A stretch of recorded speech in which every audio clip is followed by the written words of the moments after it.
Well, it is a cool morning here at my property. The lows overnight have been in the high 30s, and it is still raining every single day. In fact, the ground underneath me is quite saturated. And as I predicted in my last video, the mountains behind my cabin did get some snow on them.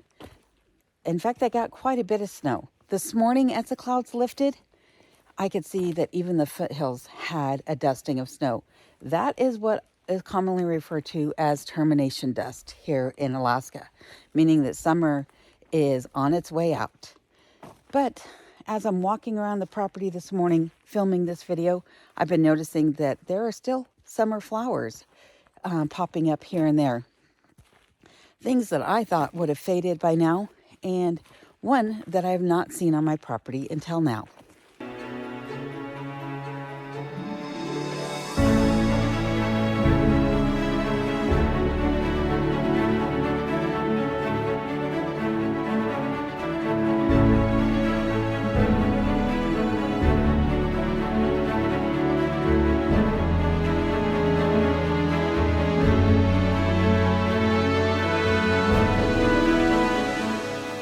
Now, I realize it's just a viola, just a little simple Johnny jump up, which is very common. A lot of people have them in their lawns, and it's probably something that most people wouldn't get excited by.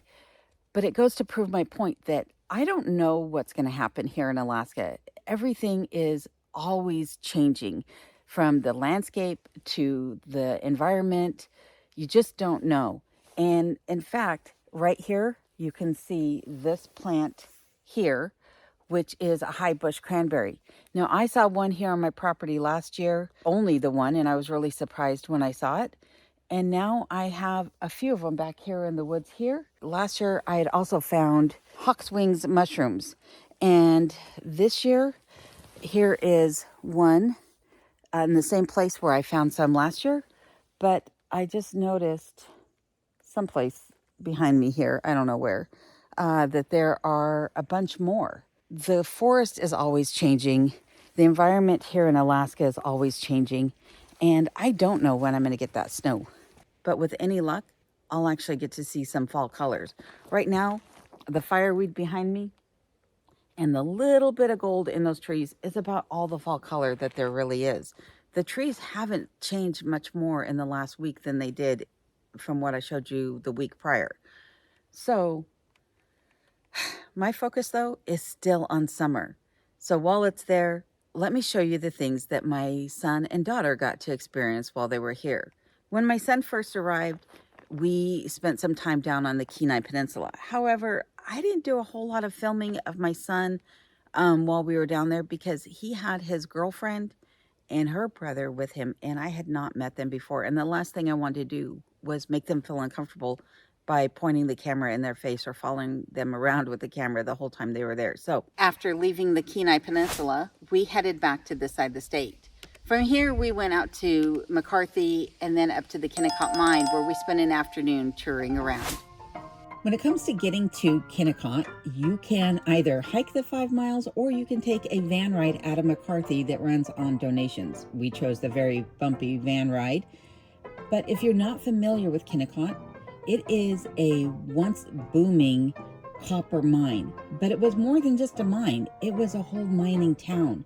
The mine itself was established after copper ore was discovered above the Root Glacier in 1900. The mine ran successfully and in full swing from 1911 to 1938, and during that time frame, it made over $200 million. And as I said, it was a mining town, meaning that there was everything in this town, from a post office and a mercantile to several homes and a school, located all within the mining town itself. The town sat abandoned for many decades until the National Park System acquired it in 1998.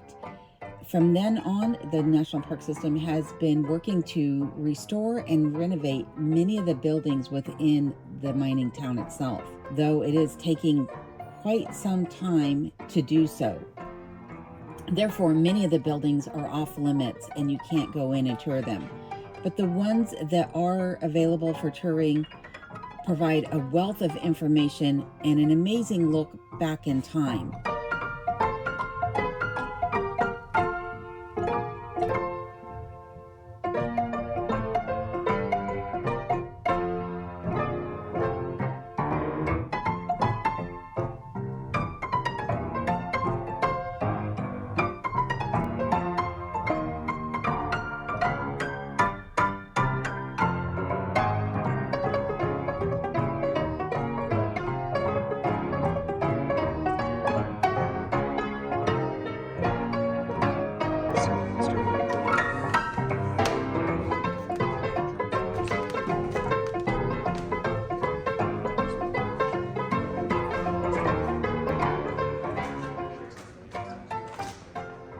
The mine closed down in 1938 due to declining profits and the low price of copper during the Great Depression. In addition, it was hugely expensive to maintain the railroad that ran all the way from Kennicotte to Cordova to ship out the copper, and this also contributed to its closure. The mines closed their doors and the railroad was shut down, and Kennicotte became a ghost town with only a handful of residents remaining. However, many of the items that the residents had there were left behind. Makes you wonder what all these things were used for.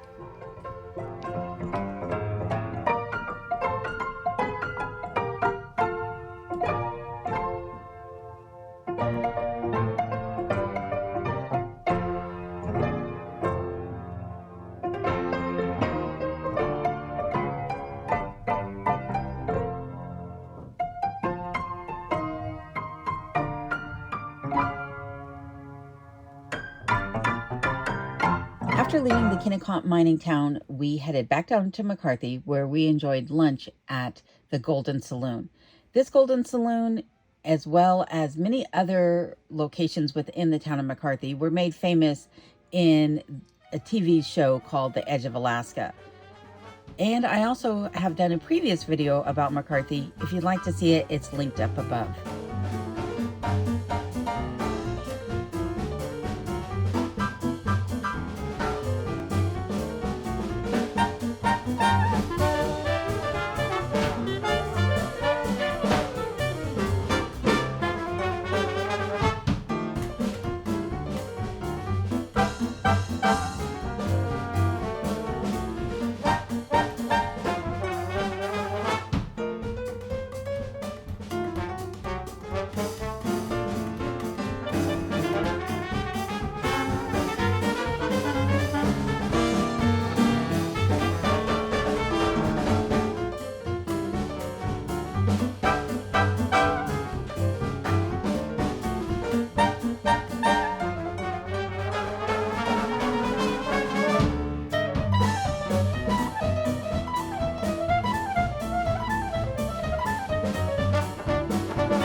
After we returned from Kennicott and McCarthy, we had a fishing excursion down in Valdez.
And let me just tell you, if anybody ever tells you not to bring bananas on their boat, it's for good reason.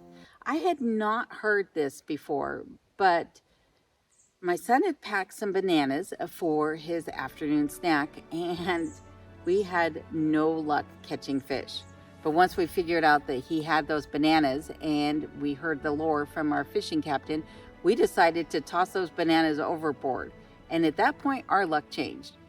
After that, we managed to catch a couple of rockfish. We didn't catch any halibut, unfortunately, because the tides were not in our favor. But nonetheless, we had a great day on the water. So no bananas from here on out if I ever go fishing.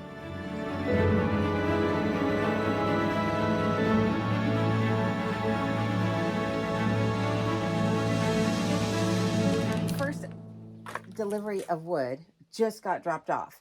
But if you can see above me, it looks like it's going to rain. I don't really have any usable tarps right now. A lot of them got destroyed last winter. So I am going to hustle and try to get as much of this wood inside the woodshed before that rain comes. And then I'll check back in with you momentarily and fill you in on some other things going on around the cabin. Almost immediately after the wood delivery, then my contractor showed up to pick up the old diesel tank and stand. While the stand was not in good condition, he did plan on using it to replicate one for his own needs. No sooner did he get it loaded onto his cargo trailer than the gentleman who works on my oil burner showed up to get the new tank set up and to move the oil burner itself. But before he could do anything, he needed to empty the old tank of all the heating oil that was in it.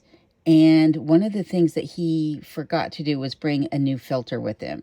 So he did point out to me that when it has these brown dots in it, it means that that filter is met its life expectancy. It's dirty and needs to be replaced. So he's coming back out to replace that.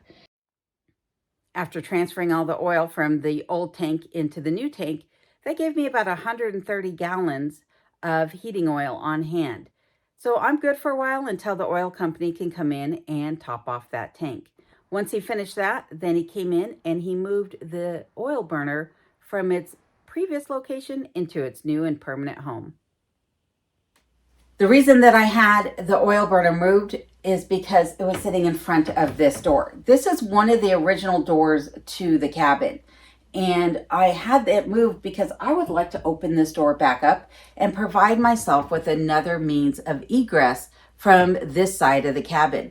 Currently, if there were a fire in the kitchen, I might not be able to escape if I were in the living room because there's no door here and none of the windows on this side of the cabin open up.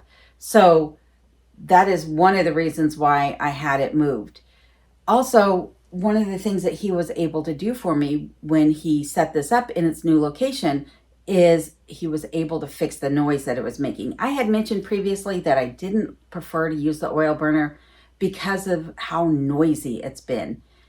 But he took a look at it and said, oh, it's just the fan. It's not sitting correctly in its housing. So he replaced the fan and now the oil burner is absolutely quiet. It comes on quiet, it runs quietly, and it shuts down quietly. So I'm very, very happy with that. So thank you very much for making sure that I had that new tank set up and the oil burner moved into its new location and also working properly. So he did tell me also that the Toyo stoves need to be maintenanced every 3 years. So I'll be coming up upon my 3-year maintenance at the end of this winter. So I'll be back in touch with him at that point to get this thing serviced. He said the reason that you'll want to do that is because there'll be carbon that builds up inside of the unit itself, and that carbon becomes hard, and then it will plug up the pipes, and then it no longer functions properly. So good to know. So if you have a Toyo stove, just make sure that you're maintaining it every 3 years. He did also tell me that a new Toyo stove, which runs around $2,500, is essentially the same as the Toyo Laser 73 that I have now. The only difference is that it has some updated electronics such as Wi-Fi.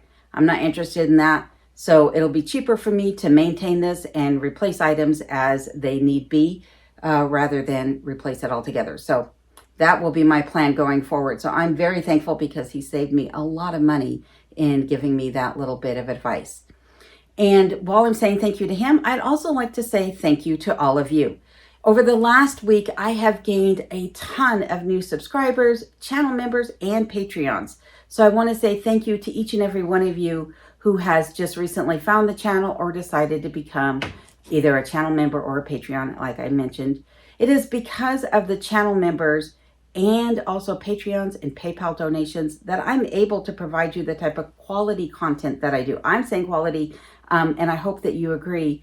But your donations help me to keep up on my camera equipment, SD cards, and also editing software and things like that. So thank you very much. I do greatly appreciate that. And while I'm on the topic of thanks, I also want to show you the things that were sent to me this week by some of my viewers.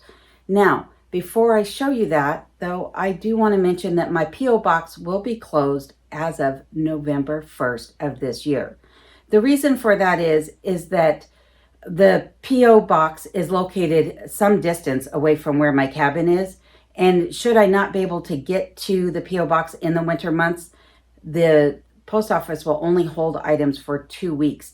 And should you send me something and I don't get there in time, they will return it. And it is quite costly to ship stuff up here to Alaska. And I totally understand that. So I want to say, if you're going to send me something, please do so now, because in just less than 2 months, that P.O. box will be closed down until spring, potentially the end of March, beginning of April, as I've done in years past. So let me show you the things that people sent to me. And before I do that, I just want to say thank you in advance for everybody who has sent something in. So I received a couple handwritten notes, and I love handwritten letters. I love all the comments that I get too, and I am doing my best to make sure that I get a response out to everybody. Sometimes it's just an acknowledgement of a heart and a thumbs up, but I do my best to respond to all the comments. But keep in mind that my members do get priority response. So they're the first ones that I will respond to, and then I'll get to everybody else as time allows. But nonetheless, I want to say thank you to my friend Janice, who sent me this lovely letter. Janice always lets me know what's going on in her life so I can keep up with her and all that she's got going on. But also she sends wonderful words of encouragement. So thank you, Janice. I greatly appreciate this. And then I received a letter from Rick and Chrissy, who happened to move into the area that I live in back in 1974. So thank you, Rick and Chrissy, for this letter. And who knows, one day I might take you up on your offer to meet up and hear all your stories about this side of Alaska and all the things that you've learned over the years.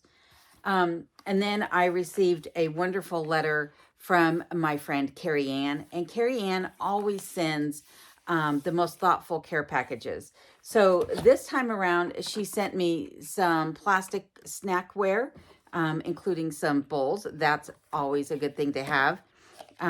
Some lip balm, which is very useful here in Alaska.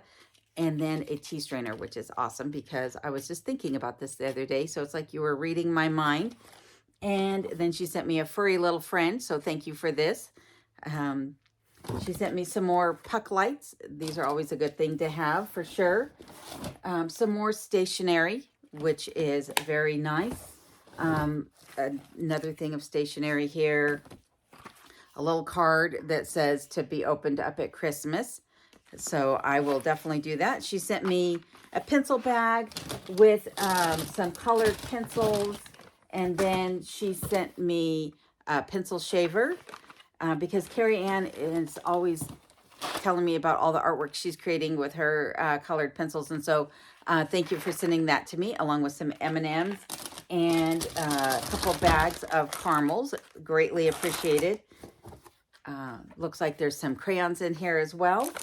And then some more stationery. So thank you. Some birthday cards and thank you cards, some notepads.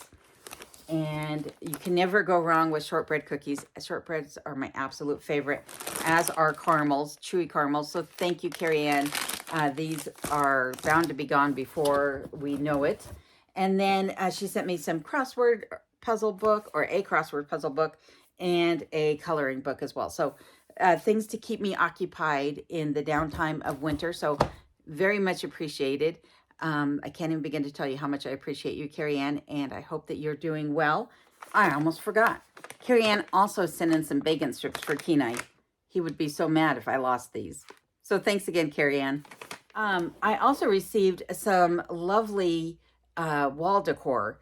And unfortunately, I don't know who sent these because my family opened these. And then as we were cleaning up the cabin, they disposed of your information. So if you're the individual who sent me these two pieces of wall decor, could you send me an email and get in touch with me so I can say thank you? I greatly appreciate these.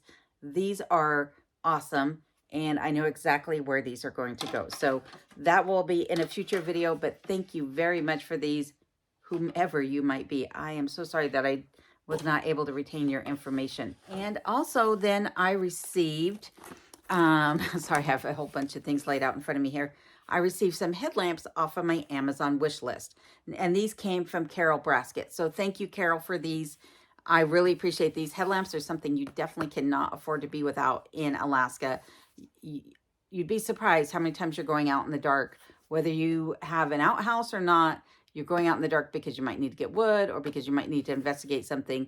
And since there's no street lights here, if there were a power outage or what have you, these are always helpful. So very much appreciated, Carol. And like I said, these came off of my Amazon wish list. If you're curious about the Amazon wish list, you can find it in the description of my videos down below, along with some other links. I also am an Amazon affiliate. So with the other links, like you'll see for my camera equipment and other things that I might have purchased off of Amazon that I showcase in my videos, if you click on those links and you purchase something off of those links, I do receive a little bit of money back on those. I think it's pennies on the dollar. It's not very much, but every little bit helps. And then from Beth Gruenwald, I received the Lost Book, or the Book of Lost Ways, sorry. And this is a book that, if you're like many of us, is drool worthy. There's so much information in these books, so many helpful ways and things that really can get you through some pretty hard times. So thank you, Beth, for this. I really appreciate this. And excuse me, I have a little tickle in my throat. I do want to say again, thank you to everybody for all of your kind words and for watching my videos, subscribing, and for those of you who have become channel members and Patreons or donated to this channel in any way through super thanks, super chats, or through PayPal. I greatly appreciate you. So thank you, each and every one of you. And I have some outtakes here that I hope that you'll stick around for. So thank you again, and I look forward to catching up with you again next week.